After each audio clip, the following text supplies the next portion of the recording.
Success comes before work only in the dictionary. I had to work for it, but now I'm at Kellogg, only African American in my class, and I'm about to graduate. And I'll be the first one in my family to get an MBA from the illustrious institution of Kellogg. Thank you. So my point number 6, if you're taking notes, it's read, and then read some more. Frederick Douglass said, once you learn to read, you will forever be free. See, picking up a book offers so many different benefits. One being it improves your vocabulary, helps with memory, and then also allows you to focus better. And then relaxation, and then empathy, right? Think about empathy, the ability to understand and share the feelings of another. Books allow you to do that. See, literacy is the gift that keeps on giving. See, the love of literacy promotes lifelong learning. Did you know that? You can read as long as you can, especially when you're literate. And it's a lifetime benefit that no one can take away from you. Number 7, if you want to be successful, prepare to be doubted and tested. So John was really embarrassed, right? Because he tried to test us. He literally tried to test us. And my brother and I said, no, that's not going to happen. We were prepared to be tested, and we did something about it. So whenever you find yourself being tested, I want you to remember this great poem. Now, there's an author who is unknown in this case that wrote a poem called The Test of a Man. Here's the second poem for this evening, and I'll tell it to you like this. The test of a man is the fight that he makes, the grit that he daily shows, the way that he stands upon his feet and takes life's numerous bumps and blows. A coward can smile when there's not to fear, when nothing his progress bars. But it takes a man to stand and cheer while the other fellow stars. It isn't the victory after all, but the fight that a brother makes. A man when driven against the wall still stands erect and takes the blows of fate. With his head held high, bleeding, bruised and pale, is a man who will win. Fate defied, for he isn't afraid to fail. For he isn't afraid to fail. Students, we cannot be afraid to fail at some of the things that we experience in life. Point number 8. If you want to soar in life, you must learn how to fly. If you want to soar in life, you must first learn how to love yourself. Fly, love yourself. First, love yourself. To love yourself is to understand that it is okay not to be perfect. Now, I'm one of those individuals that I like to be perfect, but it's not okay. That'll drive you literally insane. You don't have to be great to be perfect.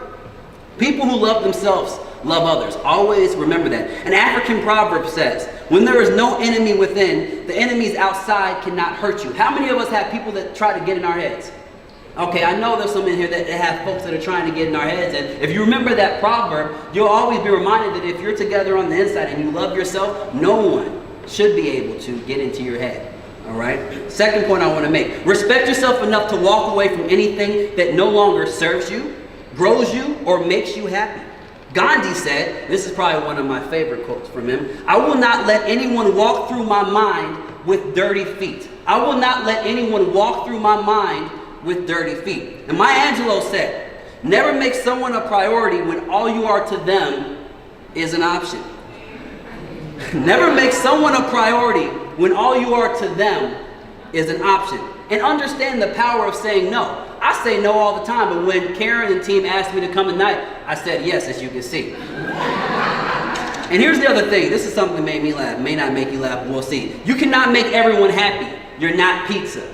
That funny? That good one? All right. All right, point number 9. Give back and pay it forward. Give back and pay it forward. So I have a question for everyone in this room today. How do you add value to your life and the people around you? I think you might have told me this, by the way. How do you add value to the people around you? See, in my Bible, it says service is the rent we pay for living. So in the church, we'll say something like this. Turn to your neighbor and say, neighbor, have you paid your rent today? All right, I think we're not from Baptist church tonight. All right. Fail. All right, so let me get to my next point. All right, so next point is you want to serve as a mentor. All right, so for all of us who get through high school and then hopefully all of us are going to college or some professional services after that, you always remember where you came from and you serve as a mentor to give back to the communities in which you serve. All right, and also say thank you to those that have helped you around the way, your parents, your families, your guardians, your friends, your guests. Everybody here, we should be saying thank you for being here tonight because they're supporting you. And then, thank you. And then my last point for the evening, point number 10, if you've been writing this down, because I will quiz you later, or one of us will, is life is a roller coaster. Have fun and enjoy the ride. What's the point of living life if you're not enjoying yourself? We only have one life to live, so why not enjoy the ride that you're taking? Live and work like you have nothing to lose and everything to gain. Continue to be amazing and never stop fighting. So each of you are destined to do great things. You will make America hope again, as Norm Fleming would say, by living your best life and doing everything you possibly can to be successful and actually give back to the communities in which you serve. So once again, thank you. I'm Ashton Clark. I'm glad to be here.